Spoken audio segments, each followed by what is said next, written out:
मन हो जाएंगे, ये आत्मा हो जाएंगे।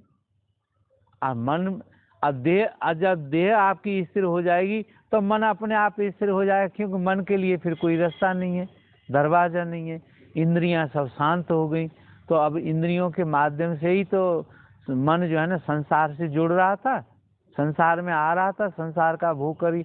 जब इंद्रियों का प्रत्याहार हो गया, सभी इंद्रियां लौट के मन रूप बन गई, शांत मन जो है मन है, और इंद्रियां जो है वो चंचल मन है।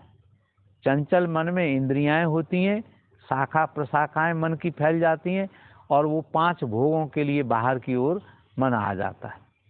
आँखों से रूप का भोग करता है, कानों से शब्द का भोग करता है, नासिका से गंध का भोग करता है, त्वचा से स्पर्श का भोग करता है, और जिह्वा से जो है स्वाद का भोग करता है। तो 5 ज्ञान इंद्रियां बाहर की ओर आती हैं और मन को भोग देती हैं, और मन जब तक उस भोगों में लगा रहता है तब तक उस मन पर अच्छे बुरे और स्वाद अस्वाद का प्रभाव पड़ता रहता है। लेकिन मन जब इंद्रियां सब लौटकर प्रत्याहार क्यों होता है? क्योंकि प्राण से मन चलता है, प्राण से शरीर और मन चलता है। यदि प्राण की गति आपकी कम हो जाएगी तो न शरीर चलेगा, आसन सिद्ध हो जाएगा और प्राणायाम भी हो जाएगा। तो प्राण की गति को कम करने से आपके शरीर और मन की गति कम हो जाती है, शांति मिलती चली जाती है, आपके जीवन में स्थिरता आती चली जाती है, भय खत्म हो जाता है। भय जो है थकावट है, चिंता है, रोग है, इम्बैलेंस है, किसके कारण होता है? क्रिया के द्वारा। जितनी आप क्रिया करोगे उतना ही तो ज़्यादा शरीर थकेगा, मन थकेगा। अगर कोई आदमी शांत पूर्वक बैठा रहता है, ज़्यादा क्रिया करता नहीं है, न शरीर से न मन से, तो वो अपने आप समाधि में स्थित हो जाएगा। जैसी जैसे शरीर की मन में प्राण की गति कम होती चली जाती है, वैसे ही आदमी स्थिर होता चला जाता है, शांत होता चला जाता है।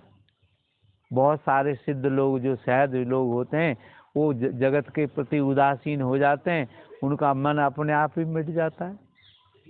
वैराग्य जिसे कहते हैं ना। अब वैराग्य क्या है? इस संसार की सच्चाई जानना।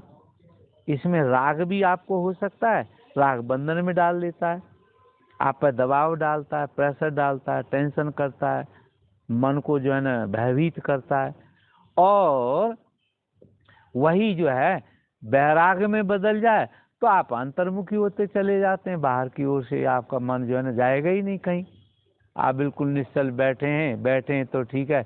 लोग तो ऐसा कहते हैं कि योगी अगर शांत भाव से बैठा हो तो उसकी आंखें भी नहीं चलती, पलक भी नहीं हिलते, पलक भी बंद हो जाते हैं, और प्राण अपने आप चलता रहता, शांति से बैठा रहता।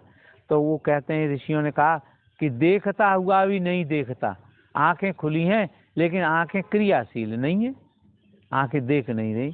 सुनता हुआ भी कान खुले हुए हैं लेकिन सुन भी नहीं रहा, है ना। तो वो एक तरीके से शांत अवस्था जो है वही समाधि की अवस्था। कान खुला है लेकिन कोई शब्द नहीं है। एक महात्मा जी ध्यान में बैठे थे, तो वहाँ होके कुछ चोर या कोई भी आदमी अपराधी भाग के निकल गया, तो पीछे से उनको पुलिस या कोई पकड़ने वाले राज अधिकारी आ रहे थे। तो उन्होंने कहा, महाराज आपने देखा? बोले मैंने तो नहीं देखा। बोले आंखें तो आपकी खुली थी? बोले हाँ आंखें खुली थी। तो बोले फिर ऐसे कैसे हो सकता है?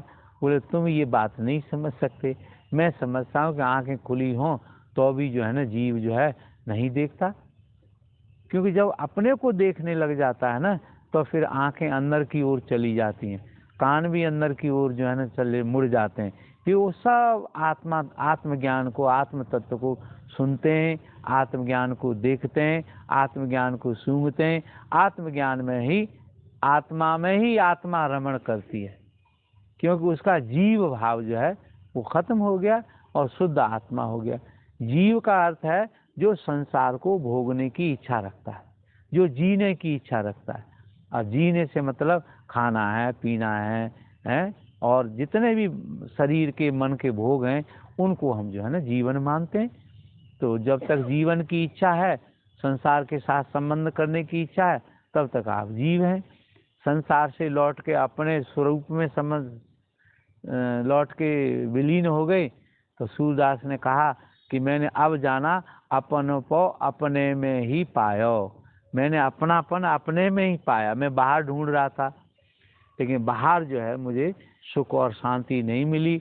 जब मैं बाहर से त्रस्त होकर अंदर की ओर लौटा तो मुझे परम शांति मिली। तो समाधि जो है वो एक मानसिक अवस्था है, एक भाव की अवस्था है, एक विचार की अवस्था है ना। एक विचार जो है वो ध्यान है। और एक भावना, क्या भावना? कि मैं देह नहीं हूँ, संसारी जीव नहीं हूँ, मैं परमात्मा हूँ।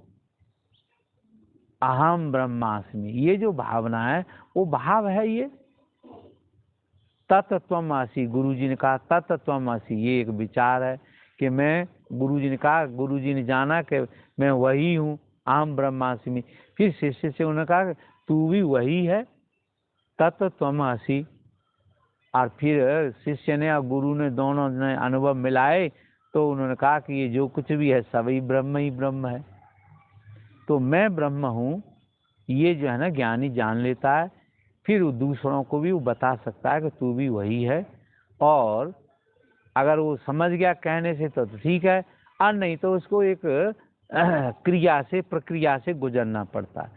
फिर गुरु कहता अच्छा आसन कर, योग कर, प्राणायाम कर, ध्यान कर, भक्ति कर, तो धीरे धीरे धीरे धीरे वो उसमें रमण जाता है। समझ गए ना?